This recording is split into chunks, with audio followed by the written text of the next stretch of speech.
We were discussing the components of thermal power plant. Those include economizer, boiler, superheater, air heater, air preheater, condenser and cooling towers. So, in the previous class I mentioned about this complexity of power plant and the different components. We are, except pump and turbines, we are going to discuss all of these. Okay. And in the previous class I have given you the configuration, boiler configuration. Mainly it consists of both air fuel system and gas system, air fuel and gas system, and air is entered here and fuel is applied. This we discussed in the previous. A typical flow diagram of a modern steam power plants, especially based on the drum. This is a subcritical. This is a subcritical power plant.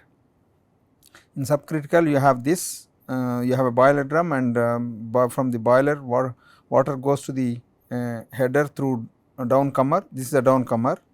Here, you can see this is a downcomer, and then the water is distributed through the to the risers and subsequently goes up.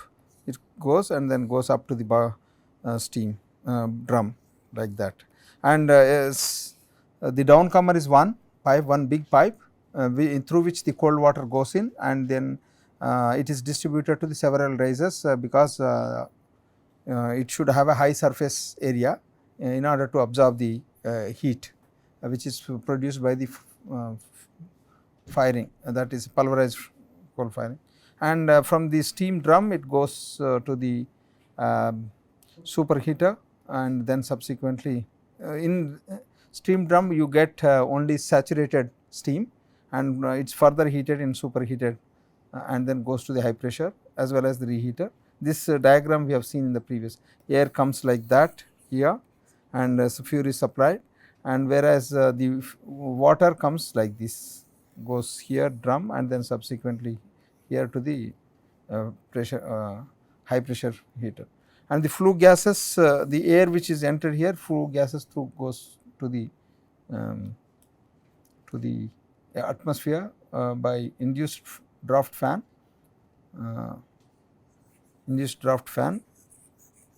and subsequently it goes into the stack. There will be a stack.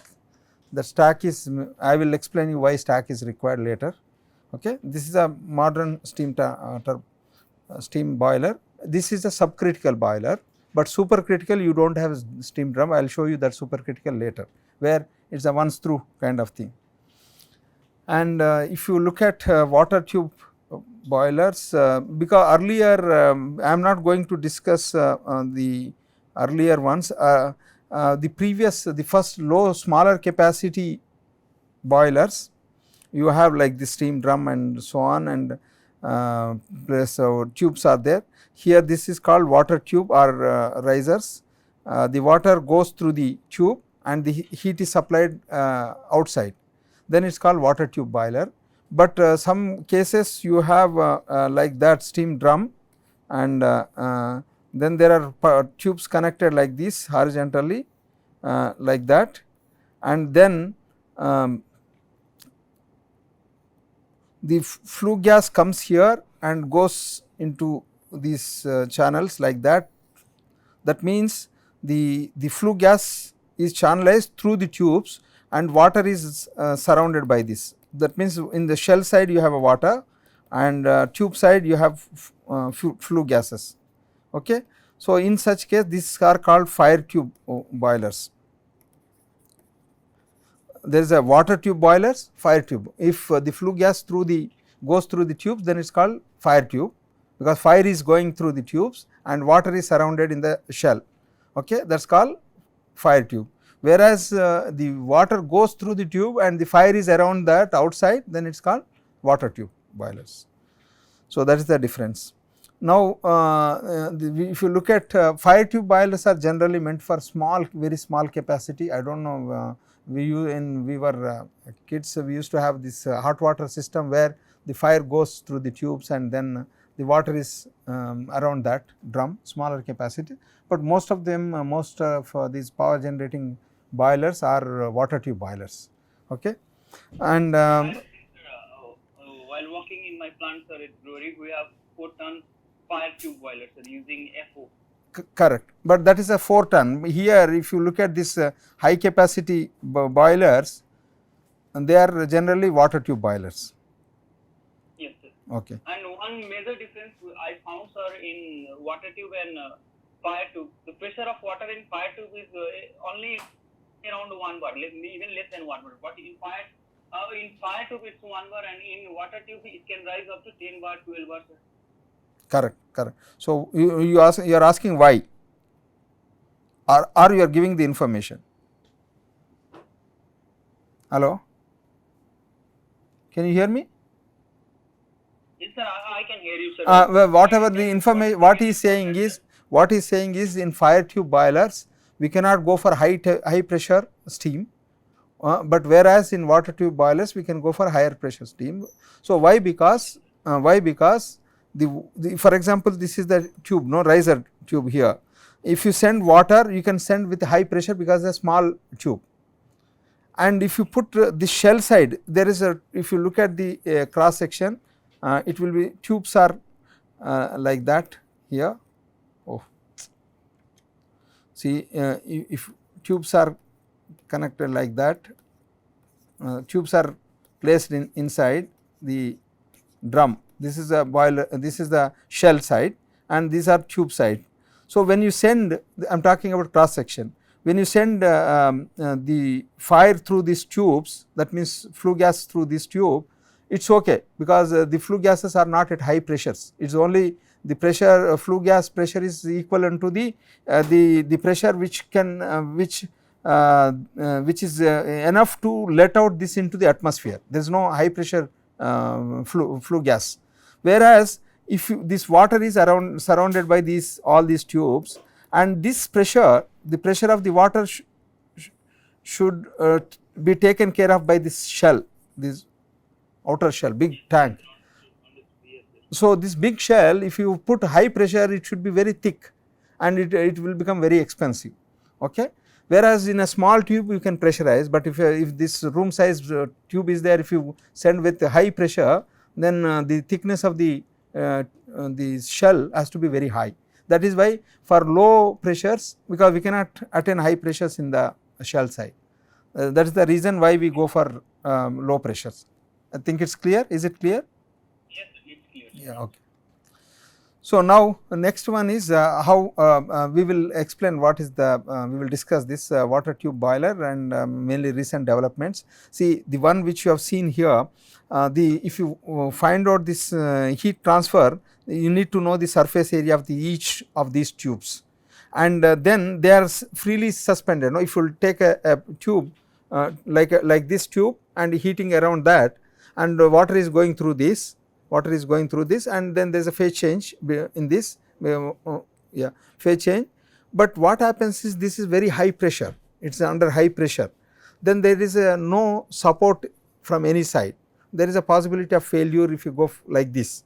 Then latest developments happened because it requires some support, but one advantage with this, entire surface is exposed to the heat transfer, that flue gas, so that the heat transfer is better and uniform heat transfer around the tube, for example this. But there is no support because this boiler height is somewhere 50 to 60 feet, okay. That means which is equivalent to 5-story building. So each floor is about 10 feet assume, then it is equivalent to 5-story building. For 5-story building, if you have one tube going up with a smaller diameter, what happens is that stability is a problem, no, it may bend the either side. Therefore the modern there used to be regular failure of these tubes, and they have to switch off the plant and then again re-weld this if there is a leakage and so on. So therefore there are new developments happened which we call them as a water walls. I will explain you what the tubes are replaced by water walls. I will explain you what is that. Here the atmospheric air is oh, what happened? It is what, something is coming, why?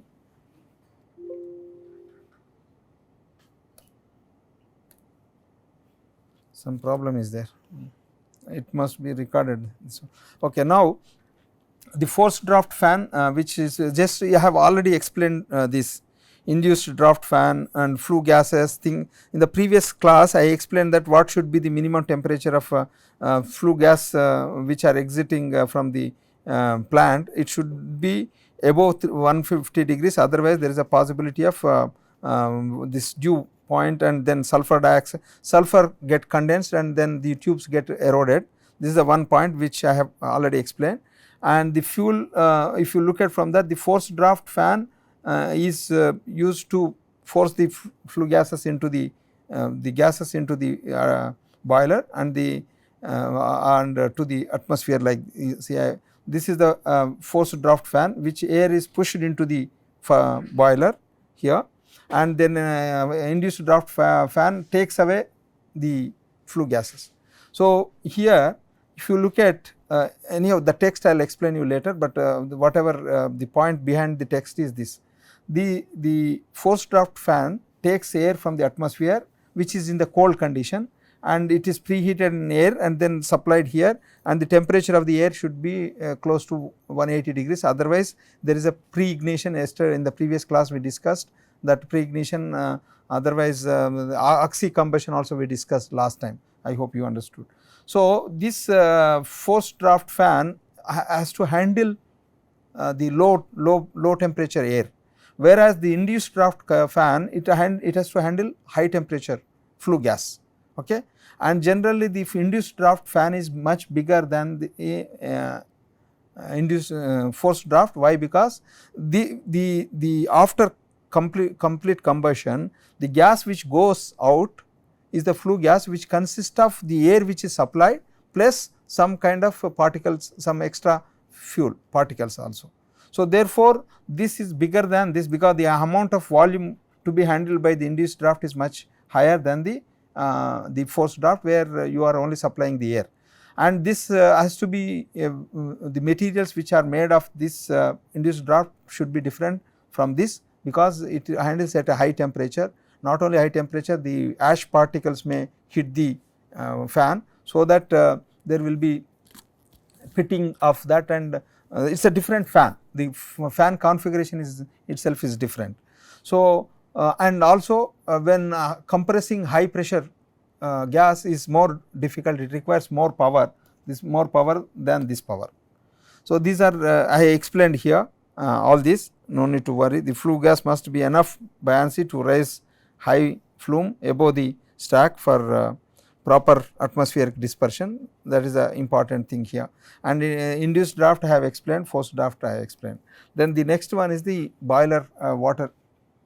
See, I just now I mentioned that the tubes which are like this cannot withstand high pressures, high temperatures, because there is a possibility of fail.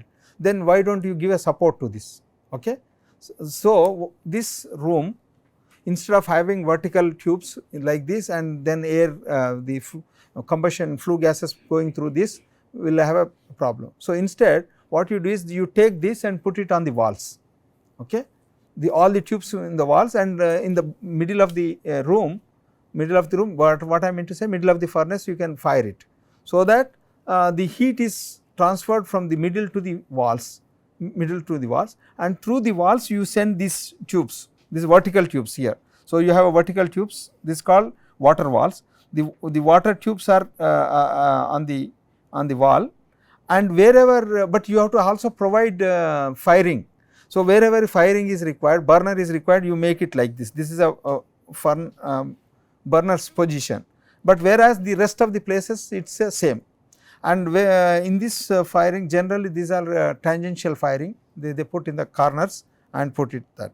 So, now if you look at this, the water tubes that cools the water wall, and they are closely spaced and to get the maximum absorption and also give support to that.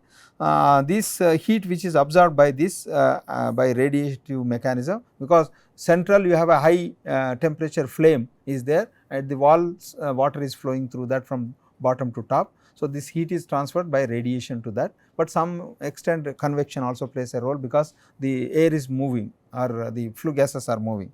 So, here then the construction of this water wall can be anything like this bare tubes embedded in the refractory, and then this is studded ones, studded tubes, and membrane design. This is most commonly used, the membrane design is the most commonly used one. Here the meaning of this here, I will show you the configuration of this. This, if this room is the furnace and the walls are placed that, back side of the walls, back side of the tubes, these tubes are placed over the walls, back side of that this heat should not go out to the atmosphere. So, therefore, there is a refractory layer, but the temperatures are fairly high, refractory bricks, then after that you will have a insulation, then it is covered with aluminum foil. So, now how this configuration is, these are the 4 different configurations of the water walls. Bare tubes are like this, the tubes are simply attached to the refractory wall, then that means there is a only point contact here, everywhere you have a point contact here. And advantage with this, the flue gas can go into this and heat. So, almost except one point, if you have only this point is covered, but all other surface is exposed to flue gases. So, better heat transfer from all directions. But what happens is, again there is a structural stability, because if you put only just point contact with the wall, there is a possibility of failure. So, therefore, instead of that you go for like this, this is called embedded, you put some part of the wall into the refractory, so that it will have a better support. But the disadvantage is only this surface is heated, this surface is not. So, the heat transfer happens only from one side.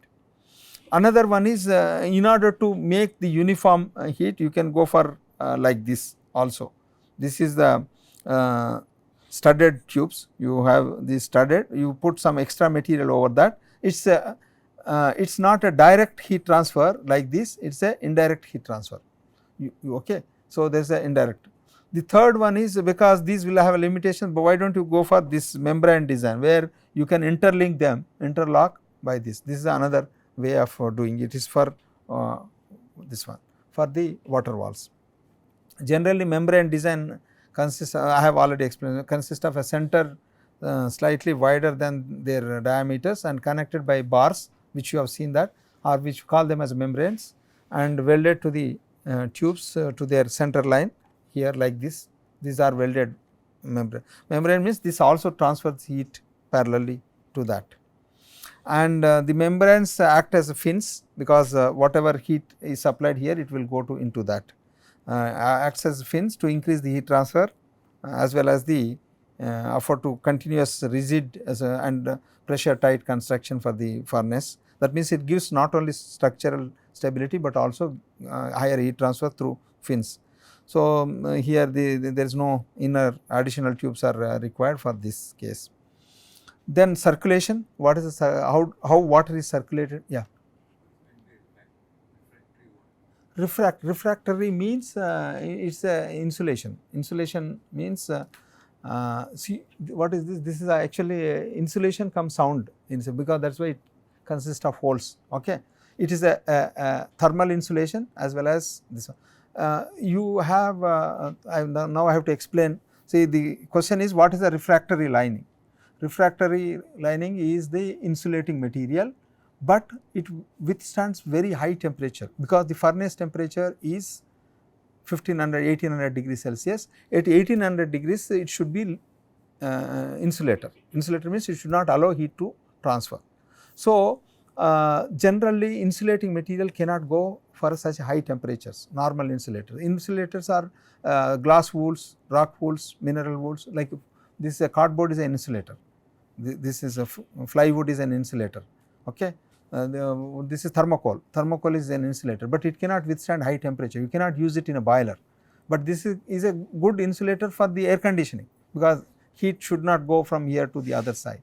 So, insulators are generally, if you look at the insulator, I have to tell you that most effective insulator is the air.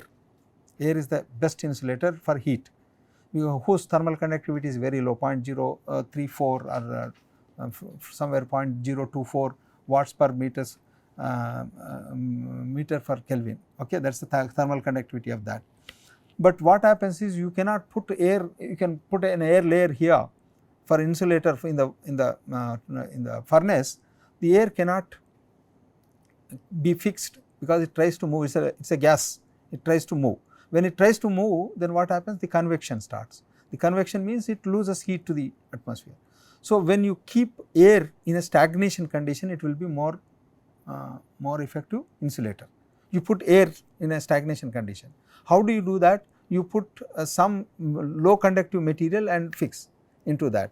So, you take a low conductive material, you have best example which you have seen is the cushioning material. See, in electronic packaging, you have that air bubble type things are there, you see, that gives you cushion, not only cushion but also heat transfer, because when it is shipped from one place to other, there is a possibility of heat transfer from atmospheric very high temperature to low temperature. So, therefore, in order to, because air is trapped into those bubbles, but then the plastic, no, that is a plastic material, then it may melt if you go to high temperature. You have to put such some material which can withstand high temperatures also. The one which you can withstand high temperature is what? It is a rock, okay. Rock can withstand high temperature. So, you make rock into wools, make into, you have seen this, you know, candy you have seen that pink color you eat, that is like a wool, okay. It's a, how is it made? It is made with sugar, no, they put sugar and stir it like that, and you will get flakes, and if you look at that, it is that, and air is trapped inside that, okay. And if you, but that is a candy. Similar way you can put like that wool, you take rocks, melt it and make into wool form, and then air is trapped inside, and it is a very good insulator. So, therefore, most of the steam pipes, you have seen, no, steam pipes are covered with this type of rock wool, okay. But rock wool has some limitation, because these wools have to be stable, it has to be stiff, but what happens when you heat it up, then they may bend and break. So, therefore, there is change. Then what they do is they used to add some resin into that, so that it will be stable. So, resin cannot withstand very high temperatures. Then after 300, 400, 500 degrees, resin gets evaporated, but you cannot use that rock wool in the furnace. So, therefore, what they use is there is a you make it with the rock or soil, make a brick, okay. This brick which are made of ceramic material, those ceramic material which is in the form of bricks is called refractory bricks. So, because they are subjected to the fire, but still it does not transfer that, it withstands fire, high temperature, and it does not transfer back. Transfer back means it can transfer little bit, not much, okay. It is an insulator. You cannot find any insulator which has 100% insulation to the heat. There is no practical material, it reduces the heat. I hope now you understood what is the refractory material. Then these are what happens is these bricks are placed over these, then they are called refractory liners, okay. Then back side of that, they do not take, they are not load bearing material. This wall is there already, along the wall you put these bricks, so that they act as a refractory liner. Refractory means it does not allow heat to transfer the other side, it is an insulator. Then in spite of that, there will be some heat transfer, but then you put another low temperature rock wools. So, there are several companies make in India also. See, the one which is used for air conditioning is called glass wool. This is a glass wool. You have seen air conditioning ducts, and now another material which are used for air conditioning ducts are puff polyurethane foam.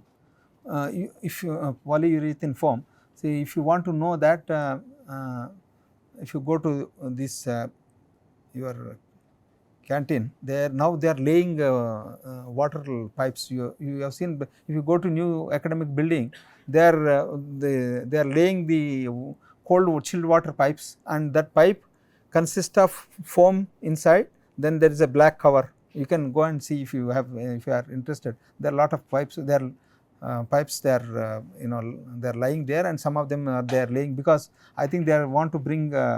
I do not know exactly, but what I noticed that they are bringing this cold water from the chilled plant from NSC, which is located on the top, to the new C5 building is coming up, I think. there is a C5 building is coming up there. You have seen in front of the cafe they dug that and put something recently 1 or 2 days. So, that is a cold side. You cannot use that same pipe for hot side because cold temperature is maximum 40-50 degrees Celsius, not more than that. Then this refractory lining is that. Then there is a ceramic alumina quartz are used to make these insulating materials. Clear? Now we have to look at the water circulation in the SG means, what is SG? Steam generator. SG means steam generator. So, in water circulation in steam generator is the flow of I have already explained, but I will explain you that in these pipes in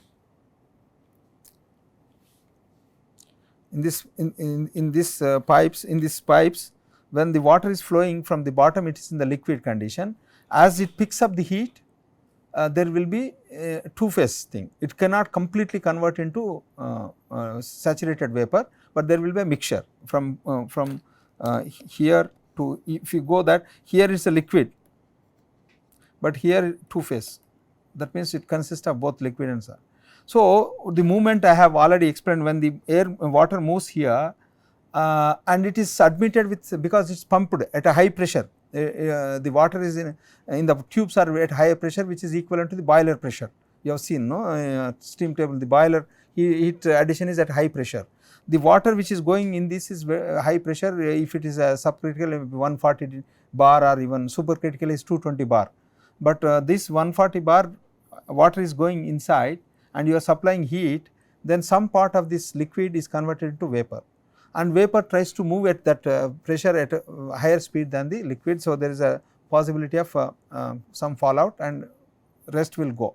So, in this case, then when heat is supplied to that in a two-phase mixture from this tube, and if you are supplying heat, but if it is liquid, you have a better heat transfer coefficient uniform, but when it becomes liquid and vapor, the heat transfer coefficients, liquid heat transfer coefficient is different from vapor, and there is a possibility of that hot spots in the tube. So, how this circulation happens, I will explain you here. This is actually the flow of steam, water. Actually, water means liquid. Assume that both are water. Steam is also water, but it is a liquid mixture within the boiler circuit, and the water circulates from steam drum to the downcomer, which I have already explained, to the pipe, to bottom of the header, that I have already shown. Then by the risers to the up, where the partial boiling and back to the steam drum happens, and 100% full boiling happens within the drum. So, therefore, the full boiling we should not put it in the tubes, because we have to avoid it, because it would lead to boiler tube burnout or failure as a result of departure from the nucleate boiling. As I mentioned that if it is a two-phase mixture, then you have both, if vapor is there, and we do not want to make it complete vapor by the end of the tube, because there is a possibility of instability in that. So, that is why this, and density of the saturated steam is in the downcomer is greater than that of the average density of that means you have a drum here, and the downcomer is coming here, and the riser is going to back to that. These are risers. So, therefore, the density which is coming with a low temperature which comes here is higher as compared to the density which is going out because of the heat absorption.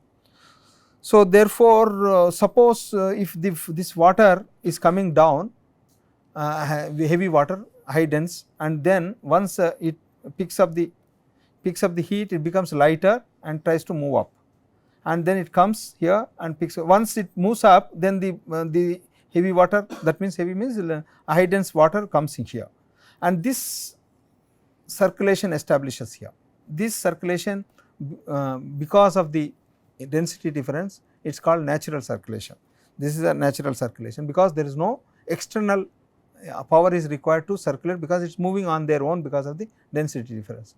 But this is okay when you go for small scale boilers, but then if you go for 500 megawatt boilers, it cannot go on their own. So, therefore, you have to go for controlled or forced circulation. Then what you have to do is you have to pump this you, once it comes here you have to pump it to the up, pump to the boiler. So, this circulation happens because of the pumping, then it is called controlled circulation or forced circulation. And the forced circulation generally favored over the natural convection because it overcomes this, and then it can also be used for high pressure supercritical power plants, even this any subcritical between 160 bar and even higher is used. But the pressure difference between water and steam densities are rapidly decreasing, and so therefore, it becomes 0 at the critical point is 221 bar. The meaning of this here is, if you go for high pressures, okay, then you do not see the difference between liquid and vapor. So, because it is a high pressure, then there is no necessity of the steam drum in case of high pressures. There is no steam separation is required. So, then it is called once through boiler. If it is only at a high pressure here in this. Of course, the natural circulation is required marginally safety against the tube failures, burnouts due to D and B, that is a departure from nucleate boiling. Then that means it goes to the critical flux, especially the tubes which receives reduced flow. That means if the flow is, what is the meaning of this is, you have a tube like that and supplying heat to this, and you have the water is going here, and then some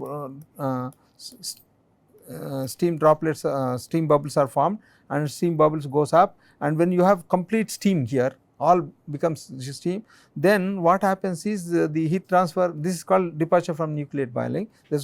So, once start this all the liquid become vapor, then that is a problem, and there is a possibility of failure of these tubes. The pump assisted supply is important for safety point of view. Then here water tubes are high. Sir. Yeah, yes. So for the supercritical cycles that we have read, we are using once through, right? Correct. Once through means you don't, it does not have a drum, and water enters in liquid state and comes as a superheated steam.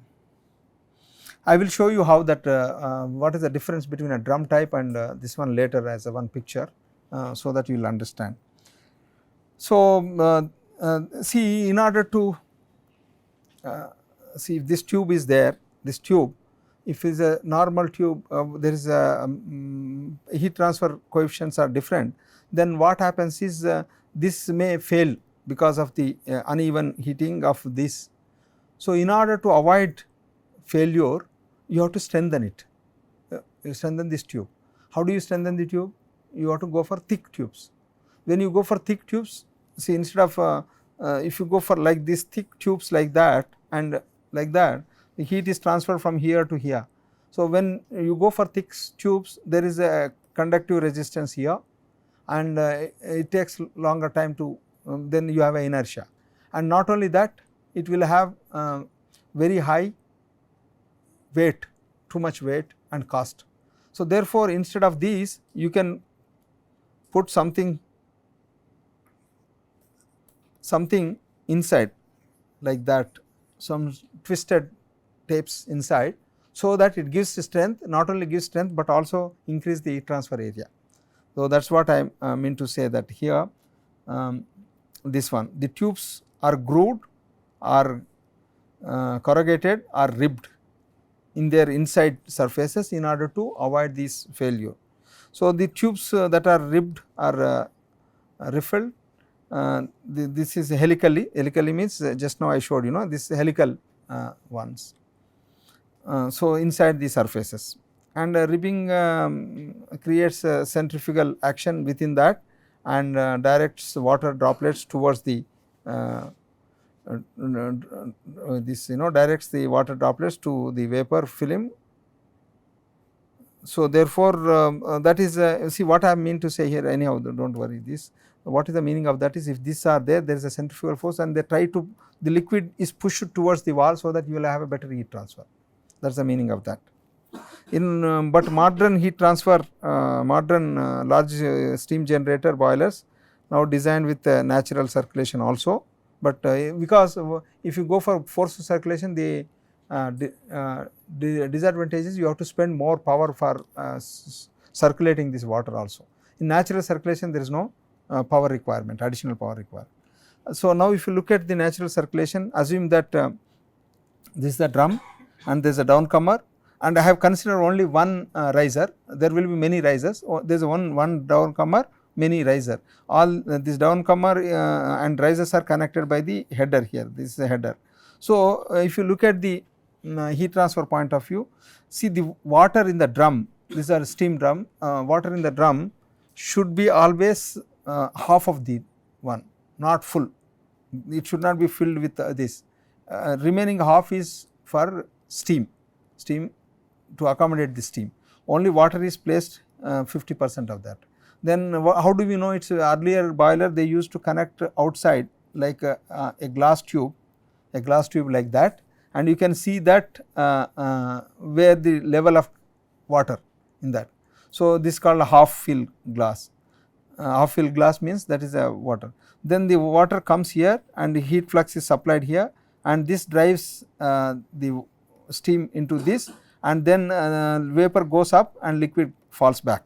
So, here the pressure drop across this is given by this equation. Pressure drop across the tube is given by G H. H is the height of the tube, and rho dc is here, rho dc. The density of the water in the downcomer, dc means downcomer, and then mean once the water goes up becomes steam, and density here is different, here is different, because the entry is different. As it picks up heat, the density decreases. But in this entire riser, I can put as a some density, average density, that is called mean density. So, therefore, rho m r, that is a mean density of mixture in the riser. Here all these are given here. So, the density in the mixture in the riser, mean density of mixture in the riser is a function of the void fraction. What is the fraction, what is the percentage of vapor in the entire liquid, and what is the distribution throughout the height. So, this height is, as I mentioned, that it is about 50 feet, 60 feet, very tall. So, therefore, from entry to exit you have different conditions of that. Then how do we find out this void fraction? It is a two phase mixture, and its volumetric quality is defined by this volume of its alpha is defined by, void fraction is defined by a ratio of volume of vapor to total volume, both volume of vapor and liquid. That is given by this equation, 1 by 1 plus 1 minus x by x into psi, where here alpha is the void, the x is what is x? What do you call x? In you have studied no x? No? Huh? Dryness fraction. Okay. So, you have seen that as the in the entry, what is the dryness fraction in this tube here at the entry, what is the x? Huh? Dryness fraction 0, and here it does not go, then you have to see at least what is the you have to find out what is the x at the end. Okay. But 100% x you will get only in the steam drum, not here in the tube. So, x can be by because if the x depends on void fraction. Okay. Void fraction means what is the amount of vapor to the total volume. Here no, here is a volume of vapor to the total vapor. Suppose if this is equal to 1, what is the meaning of that is the entire water is converted into vapor. Okay. So, this is 100%, the volume is same. So, in such case the x is found based on this equation, x is found this. This what happens is this psi is defined as volume of f, that is volume of f to volume of G, that means F is the liquid and G is the gas. You have seen HF and HFG and HG and all this, you have the enthalpies you have studied, no. HF means enthalpy of liquid and HFG is HFG means is a mixture, enthalpy of mixture, and HG is the gas, you studied in your steam tables. So, here this Vf is the volumes, specific volumes of saturated liquid to saturated vapor. So, therefore, this is important when you have in pipes the bubbles are there and then liquid is there, it is moving up, these bubbles the liquid droplet around that will slips down because of the heavy density is higher, and the gas try to go up further. And what is the ratio of this? There is another factor is given by slip ratio. This S is given by slip ratio. This is slip ratio is in the form of velocities, how it is moving down and up, the average velocity of the vapor to the average velocity of the liquid, that is called slip ratio, and slip ratio is in the order of 1 to 10, this is the number which you should remember. And then once you know the slip ratio, you can find out the psi, and then subsequently you find out the dryness fraction, what is the dryness fraction at the exit. And these are axial heat flux because the riser is like that, and this the flux is supplied in this fashion, and the movement of the fluid is along the axis of that. So, using a reasonable value of S between somewhere you consider 2 to 3, though it is up to 10, the void fraction distribution can be obtained, and then if you know the mixture density rho m is found by mixture density of mixture at any location, it depends on what is the 1 minus void into rho f plus void fraction into rho g. So, here is essentially if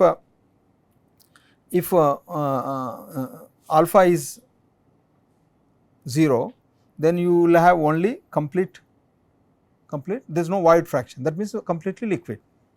Okay. If this is 0, this is 0, this is 0, this term is not there, only 1 into rho f is the same density as liquid, okay, here the mean density, then it has certain densities. Then how do we find out the density from here to here? Density, this mixture density keeps on changing as it proceeds upward. So, therefore, then you have to find out what is the average density of the mixture in the riser, that is given by rho r bar, that is you have to integrate this mixture because mixture density keeps on changing from here to here. So, integrate this from 0 to height h here, then this is done by this, and if you divide it by h, then you will get average density of the mixture in the riser. Then you can find out for the uniform axis, see here the heat flux Q prime, heat flux is giving here, when you are giving heat flux and here your flame is coming here, along this tube the heat flux is not uniform, okay. Somewhere you have higher, somewhere, because that, see if the flame is inside here and the tubes are here on the wall, and if due to radiation the flux is not uniform on the wall, somewhere it is irregular, but you assume that they are uniform, then if you if it is non-uniform, you have to know what is the profile of flux on the wall, then you have to go. But if you assume that uniform axial heating, then the average mixture distribution in the riser is given by this complex equation, okay. And anyhow it will be available with you, you can check it. This is the highest density is the rho f, the highest density you will get is rho f here, and if theoretically rho g is the lowest one, but this is rho f g, that is a riser's density, mean density from each, you have to find out, you have to average, integrate over this to this and average it. So, here then how much it is, the density is departing from the rho f, this parameter gives you that.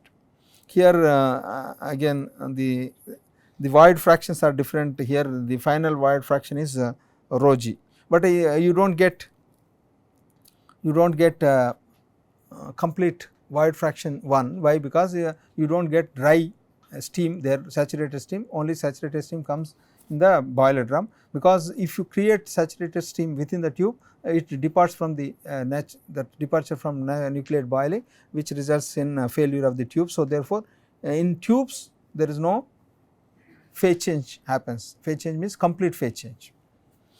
Here the circulation ratio is given by the flow rate is the ratio of flow rate of the water in the downcomer to the flow rate of the steam in the riser from the released from the drum. So, that means the circulation ratio here. What is the circulation ratio means how much mass is going here and how much is coming out, that is the circulation ratio. Okay. So, if you look at here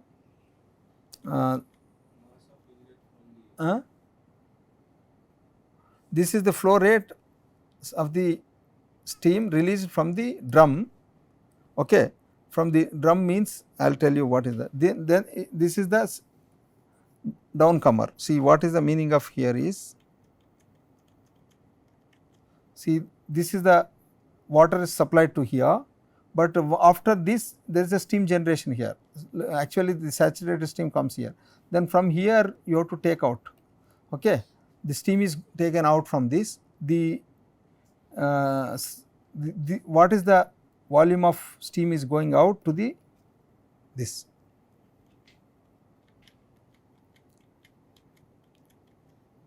That is the flow rate of water in the downcomer to the flow rate of the steam released from the drum. This is released from the drum outside you are releasing, and what is the going down here. Say. So, this is m by mg, and this is the ratio is m is equal to mg plus ml. The mg is the gas and L is the liquid and G is the gas. So, you can find out this is inverse of TDF. Okay. So, this is the top dryness fraction is the TDF. Okay. Then these are all is known here, and the circulation ratio is between 6 to 25. Okay. What is the meaning of this is, you are sending more mass into the downcomer, whereas see here this is 6 times higher than the amount of steam released from there. So, suppose if you are sending 6 times from here, where what happens those 6 times here, that means this goes here and it settles here and then comes back like this 6 times, it rotates in this. Okay. And then only you will get the steam here, equivalent steam when it going out, and maximum is about 25 times. Okay. Then if you look at steam drum, this steam drum is generally found all boilers except one screw, that is a supercritical boiler. The drums also used for chemical water also treated for blow down and reducing the solids. See what happens is the suppose if there is no drum exists in the boiler. Okay. There is no drum here. If you assume that here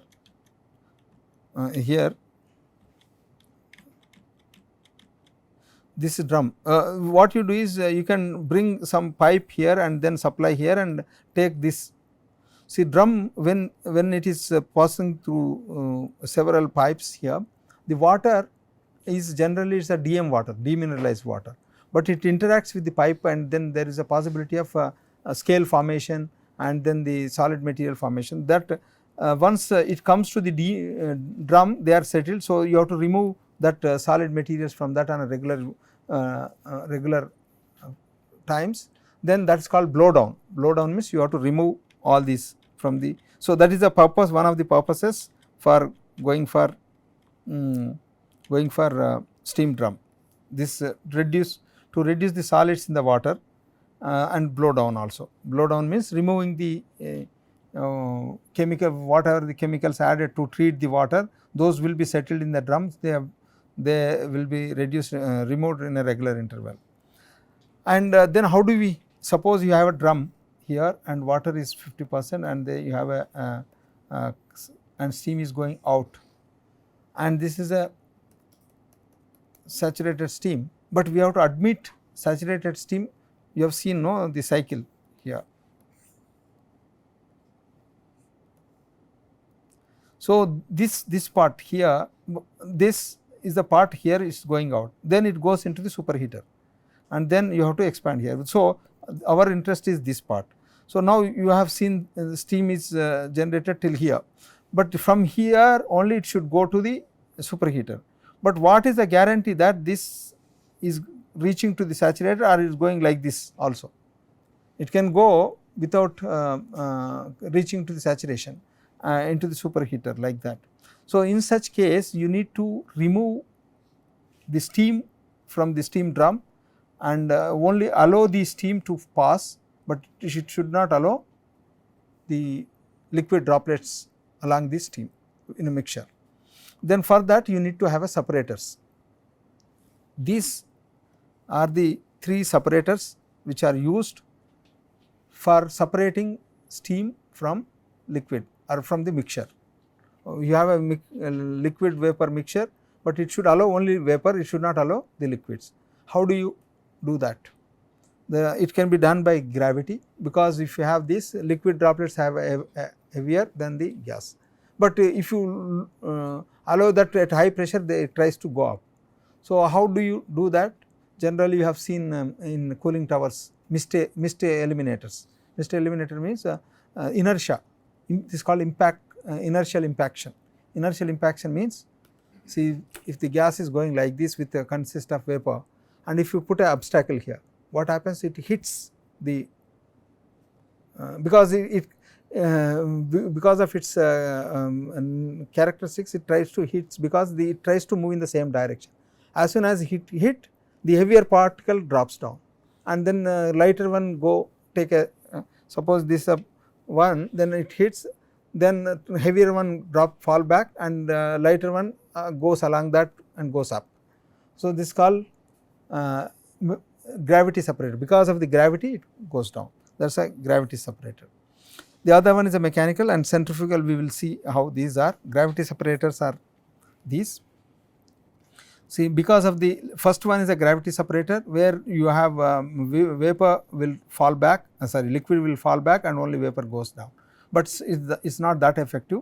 So, then better to you go for this mechanical separator, where you have sieves here, these are screens, then as the screen is placed here, and when the mixture goes here, then it hits these wires in that screen, and the liquid goes down and the vapor goes up here, that is one. But still it is not, because if the particle which is lighter than that inertial impaction, still they can go along with the vapor which is going out, exiting from the drum. So, best way is go to cyclones like this. You know cyclone, no? Cyclone, you have cyclones like that. So, when you admit this, it swirls into that and comes back, a heavier one goes out, lighter one, and heavier particle, because of the centrifugal impaction, they go towards the wall and then they fall back, only the gas can go out of this. That is a centrifugal separators. So, then after that you can still use screens to avoid this. All these I have already explained here. These are generally for high pressure and so on. Then this is about boiler and water valves we discussed, and superheaters and reheaters, they are essentially used for heating the vapor to higher temperatures, and only vapor, because the steam is separated in steam drum, and separated steam enters into the superheater, so that the superheat, some heat is added into that, and these are essentially operated, it is a heat exchanger. Heat exchanger, there are if you look at the previous one, like evaporator or even economizer, you know the heat exchangers. What is the heat exchanger? It transfer heat from one fluid to the another fluid. But what is these fluids important? Okay, one hot fluid to cold fluid, okay, and heat is transferred from a hot fluid to cold fluid. what is the status of hot state of hot fluid and state of cold fluid. If both are liquid, you have one heat exchanger. One side you have a gas and the other side is liquid, then is another heat exchanger, and there can be both gases. Okay, both this superheater is it's a kind of a heat exchanger in which both gases are there, inside vapor, steam, and outside flue gases, both are in gaseous states. Okay. Therefore, the heat transfer coefficients are different, whereas boiler you have seen it is a one side two phase mixture and the other side you have a gas. So, here now you have these are tubular heat exchanger. I have already explained the path. Hot gases exist after the furnace, you have seen in the previous case, and these are two types, convective and radiative superheaters, and based on the construction they are called pendant, inverted and horizontal. Here you have seen superheater in the modern steam boiler configuration. Here you have seen, no, this one, this is the superheater. So, superheater is placed in the channel of flue gas, not in the boiler, main boiler, only flue gases interact with this, and what is the orientation of this mechanically, that is given in this one, the pendant, inverted and horizontal. You see these are referred as 3 different construction of superheaters, and if the flue gas is flowing in this direction,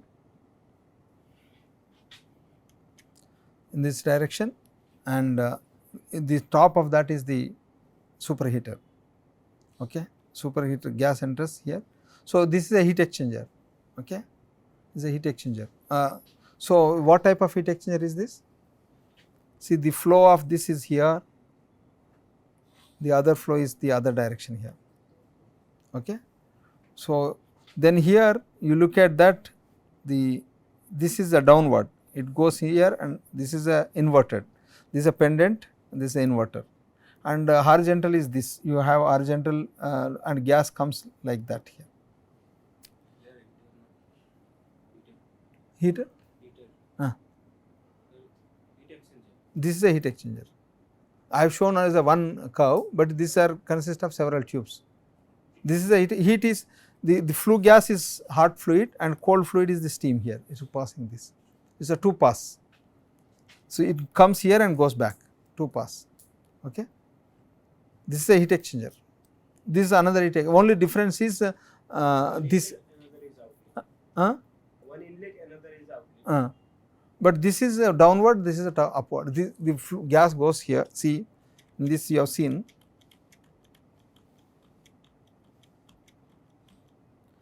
If this you see, if this comes like that and goes out here, this is a entry from the top and goes out the top, and you can put from here like that and come here like that.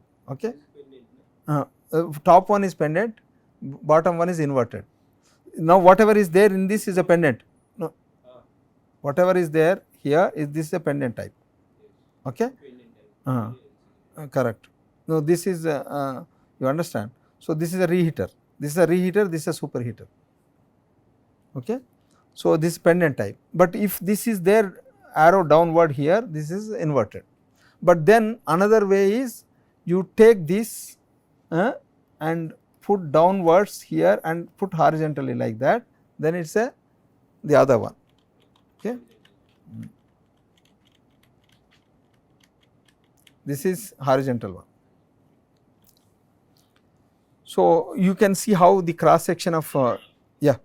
We can have multiple types in a single boiler, sir. No. The superheaters will be only one. No, there cannot be many. Only one superheater. In a boiler, you will have only one. Any one of the configuration. Any one of those configuration. Yes, any one of those configuration depending upon the boiler orientation, because that it's a design condition. What it is made of, sir, material? It is high, like it's the same as the boiler material. It's a high carbon steel tubes. High carbon steel tubes are the tubes which are used for this, because they have to withstand high temperatures, because one side you have 1500 degrees Celsius, the other side you have 500 degrees Celsius. It is subjected to high temperature gradients also. A typical cross section of a boiler, though I have shown you in the previous, those are line diagrams, in an exact boiler it looks like this. Here this is a cross section, as I mentioned, this will be a big, like a massive building, in that it is there. You can see here, this is a drum, steam drum here, can you see that steam drum here, and you see that this is a horizontal convective superheater here, and this is the economizer. First water goes into the economizer, okay. Then you have you see here this is the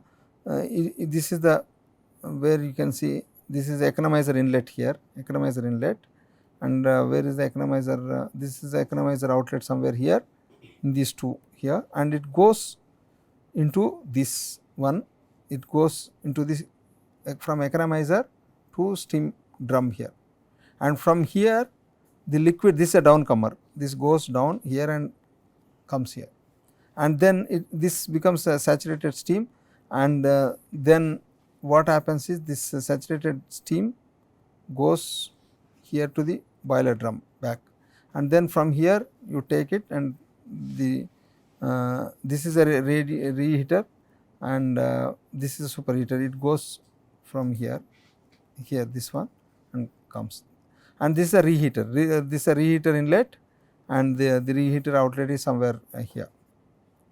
So, now you have seen all these specifications are here. So, then what is the difference between once through boiler and forced circulation Benson? Benson is the name of the company, or universal pressure boiler. It is a typical boiler, looks like this. This is a recirculation, it is from drum, this downcomer, it goes to the risers and goes into the drum, and from there the steam is taken to the the saturated steam goes to the superheater, and the feed water comes into the economizer and then goes into the drum, which I have just now explained in the previous case. This is from here to the drum, and drum to the then and goes back here, and then from here steam comes to the superheater and then goes to the turbine. So, here this is the normal drum type of normal drum type of what. But if there is no go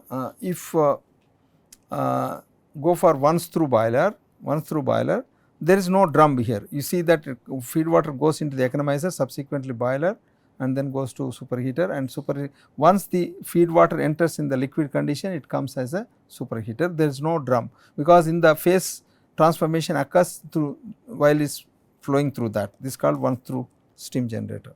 There is a difference between that. When there is a drum, it is a subcritical, whereas this is supercritical. And if you look at here, this is the cross section, but if you look at this cross section, there is no drum here. This is a once through steam generator. All the economizer is here, and then you have a horizontal, this is a horizontal reheater, and this is a primary superheater, and you have a pendant reheater here. This is a pendant reheater, and you can see that this is a coal supply, and you have the furnace cyclonic combustion, all four side comes here. The flue gases goes through this here. And you see that the air comes here and goes into this one, and the flue gas comes here and goes out, and during this the heat is transferred from here to here. This is called air preheater. So, this is some characteristics of change of net rate. As the steam pressure increases, the rate of the net heat reduces here. So, this is about this one. Next we will look at this part, economizer, how the economizer looks like. Generally it is used, see there are three components, no, superheater, boiler, that is the evaporator, and economizer. See, economizer deals with gas and liquid, and boiler deals with gas and two phase. Superheater is a gas to gas, that is a difference in that. So, here economizer is generally used to feed water heating. Feed water enters in the boiler by using this flue gas. Heating is done by flue gas. See, in steam generation, I told that you have a twisted tapes in order to increase the stability as well as increase the heat transfer within that, and to separate the liquid because of cyclonic the centrifugal action, the droplets are on the walls and then they fall down. But and here you are supplying as a gas. So, gas side, if you want to increase the heat transfer, there is no, because the in the economizer only it will be liquid, there is no two phase. If this is an economizer tube, there is only liquid. When you send the liquid and the gas heating in the other side, specific heats are different. So, therefore, you need to, the surface area which is exposed to the gas is much less as compared to specific heat of the water. So, therefore, we need to have more surface area this side, okay, not the water side, because water specific heat is higher. So, therefore, then you have to go for some kind of, instead of having inside tubes, the external this one. So, therefore, it has to be fin tube heat exchanger, and it is placed between superheater and reheater of the air heating and made of vertical section continuous tubes between these, and how they look is they are like this. So, the water comes here and goes down, and this cross section of tube looks like this. There are fins on the tube, fins on the tubes, in order, this side is the gas, inside is the liquid. So, it typically looks like this, a stack type of economizer. The gas goes here out and the liquid tubes are in this, these tubes are here.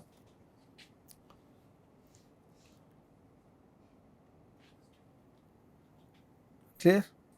Then next component is the the size of heating economizer is greater than other reheater, evaporator. Is it bigger, sir, the size? see, the biggest one is the evaporator, the highest biggest capacity of the system is the evaporator. Evaporator means boiler, then followed by economizer, followed by superheater and reheaters, because the heat amount of see, if you look at that,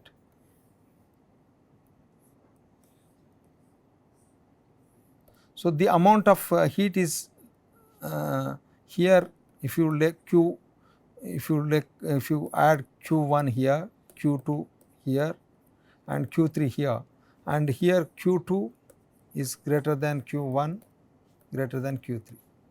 So, the amount of heat, maximum heat is added in the evaporator, then followed by economizer, followed by superheater, because superheater requires less heat. Then air preheater, because air needs to be heated before it enters into the furnace, so therefore, this is called air, APH is called air preheater. There is a two gases, one air is the one cold gas, cold fluid, and flue gases is the hot fluid. So, it receives flue gases at 600 to 800 Fahrenheit and utilizes the waste heat of the gases, and it is used to heat up the air because in order to improve the combustion efficiency. So, the flue gas gets cooled up to 275 to 350, because as told you this should be less than acid dew point. So, therefore, you can save directly some fuel, but there are two different types of air preheaters. One is called recuperative, the other one is the regenerative. Most of the power plants are used based on the regenerative feed water air preheaters. Recuperative air heaters are like this. You have air is sent here, you, for example, this is a bundle of tubes here, you have seen here, and the cold air comes like that, and the flue gases goes through this, and then hot air comes out of that. So, if it is required, you can bypass. So, because if the heating is high, the gas temperature goes beyond 300, 400 degrees, then you can take some cold air and mix it here. This is called recuperative type. this recuperative like this, the flue gas goes into the up, and then the cold air is all around surrounded by this. This is a surrounding, you see that. Then it goes out. This is a hot air going out. And if the gas temperature is you have here this cold gas, if you say this temperature at this location is higher, some gas you take and mix it up here. That is a one. The other important is called Ljungström air preheater, which is a regenerative preheater. Regenerative means some heat is stored. Generally this is called desiccant type. You in air conditioning you must have seen desiccant air wheel, okay, desiccant wheels. Desiccant means this is a big wheel, this is a wheel with the axis is this, and it is the metal matrix, made of metal matrix, and if you look at this it will be like that. This is a wheel and this is a shaft here, okay, it is made of, I am showing this cross section of this like this. This is a wheel, okay, it is a metal matrix, and what happens is the air, if this is there, it is channelized such a way that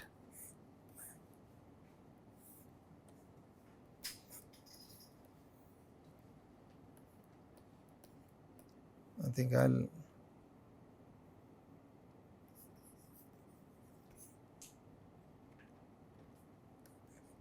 see, I will draw this. This is the wheel and this is the axis of that, and you have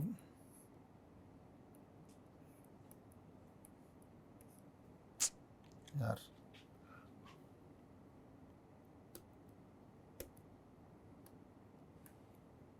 See the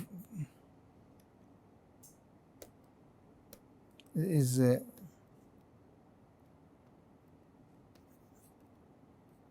some problem is there. So what happens is this is a wheel, and one side flue gases goes and the air comes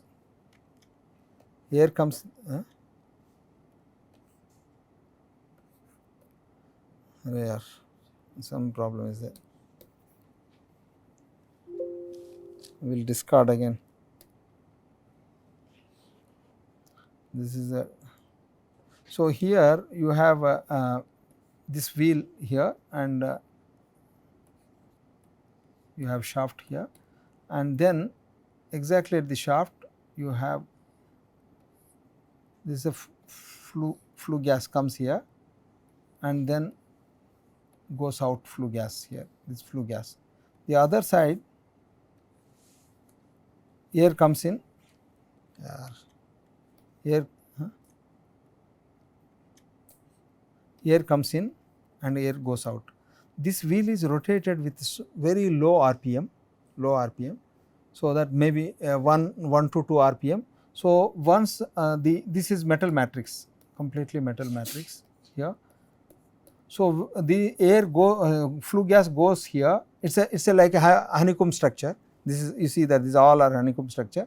When the air flue gas goes in, then the flue gas heats up the metal matrix and it picks up the heat, and the flue gas, cold flue gas goes out. And this part which is absorbed by this part is absorbs the heat, and when it goes the other half rotation it releases to the air, and then it comes back cold one, because it is rotated very slow RPM. So one side it is heated and the same heat is released in the next half cycle to the air. But one problem here is, what is the problem? This flue gas which is trapped inside, that may go to the air side, okay, some part of the air. So there is a possibility of some infiltration of that, some flue gas entering into the air and air entering into the flue gas, okay, that is a problem. But otherwise it is the most effective. Regeneration means it stores in the half cycle and releases in the other half cycle. So there is a storage and release, that is why it is called regeneration. Are they still available in market? Most of the power plants they use this only. You look at any power plant, all over the world, in thermal power plants they use only this, not recuperative type. It might have better efficiency than any other. This is the best efficiency because it is a volumetric, no, it is a regenerative, because the metal matrix absorb the heat effectively when it passes through that, and that is it releases because it is rotated very slow like that. And this that is called Ljungström air preheater. This is the name of the person who developed.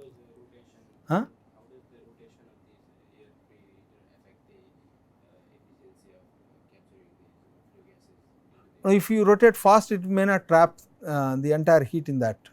So you understand, if you rotate faster, that it cannot capture the heat. Okay. So you have to have enough. See, what is the meaning of that is here. What is the meaning of this is here is this part, you have a mass in 50% of that, okay, and remaining 50% is the cold side. When the gas enters here, before it leaves the entire heat, the amount of the time taken to travel this flue gas to this is equivalent to the rotation of angular rotation of this. It is made such a way that. So there are air gas system. The air gas system, air comes from the atmosphere and used a forced draft and air heater and burner, and flue gas and induced draft, fan and dust, and it goes to the chimney.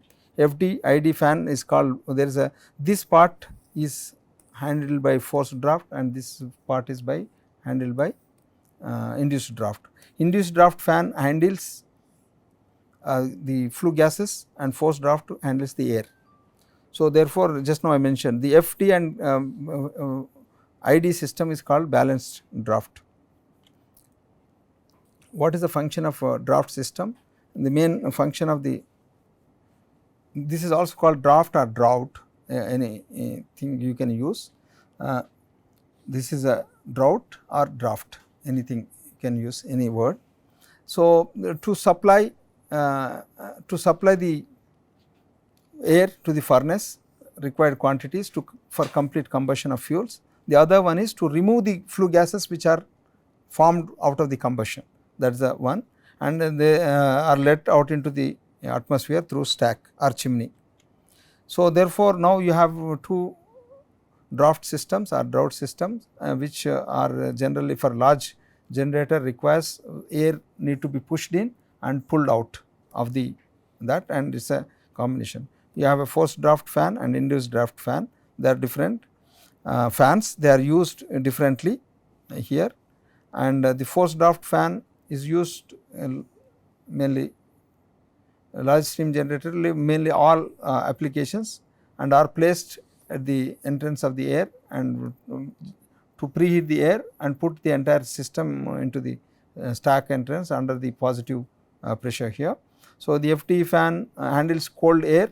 So therefore they have following advantages: it consumes less power because compressing cold fluid is easier than the hot fluid. So therefore it is the lowest specific volumes, then high it has a low maintenance problem because they are only handling air, whereas the load of this is reduced by the absence of additional gas equivalent, because that means the size of the induced draft fan is lower than the forced draft fan is lower than the induced draft, because it has to handle only air, whereas induced draft fan has to handle both air and the flue gas mass also.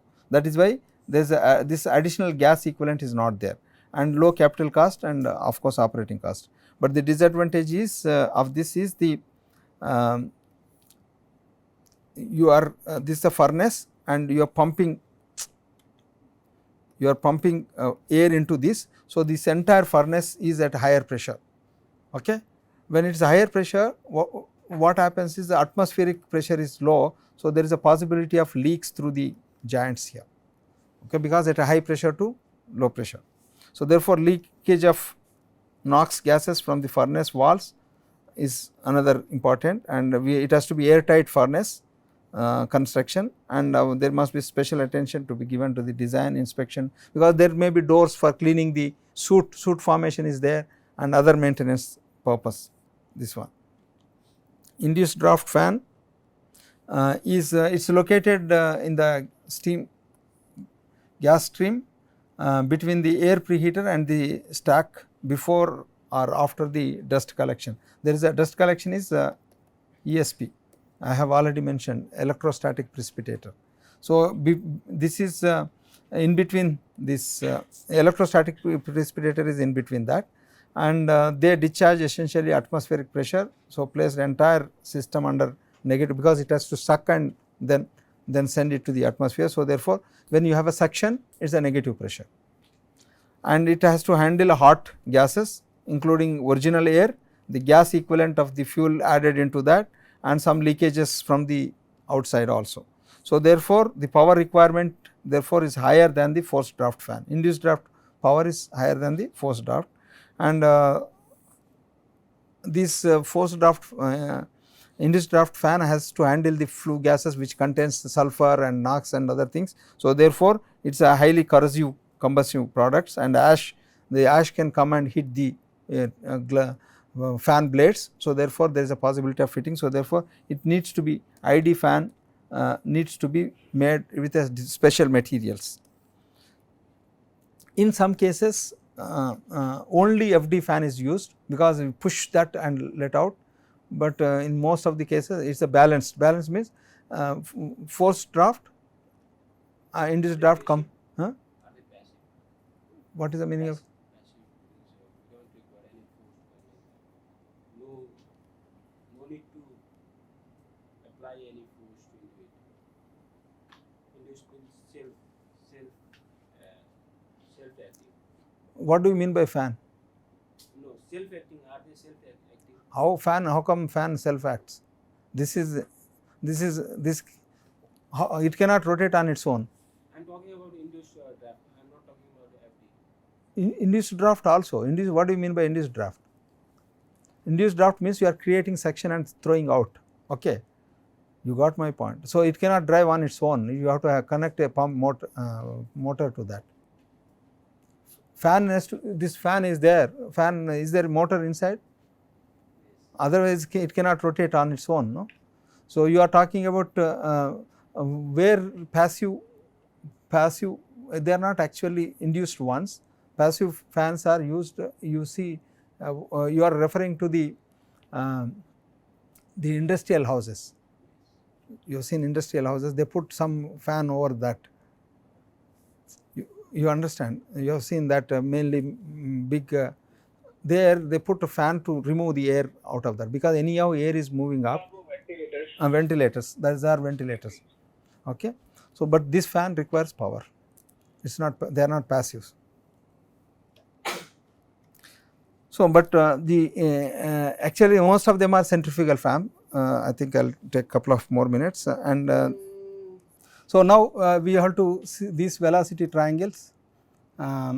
You should know what I mean to say here is fan with a different there are forward, backward and so on here. So, the curvature should be backward, flat is that, and forward depending upon the speed of the blades, which you mainly because when you use particularly dirty and corrosive gases, you need to have this kind of thing. Okay, so gentlemen, I think now time is up at 1:30. I will stop here. Then we will discuss the other stack in the next class, other components of the power plant. So, if I will, any questions from other side? No. Okay. Sir, there is one question, sir. I'm imagining that, sir, if we increase the size of economizers, big heat exchangers, then the pinch point will be less, sir. Why can't we do that? Cost of the economizer will go up if you go for large one, because cost is also an important factor, isn't it? So, because see generally that is what the delta T against the cost. If you go for very long heat exchangers, you can reduce the irreversibility, but the cost of the heat exchanger will go up substantial. Okay, you understood? Yeah, so therefore, is that the design of heat exchanger is a trade off between the cost and the pinch point. Okay. Okay.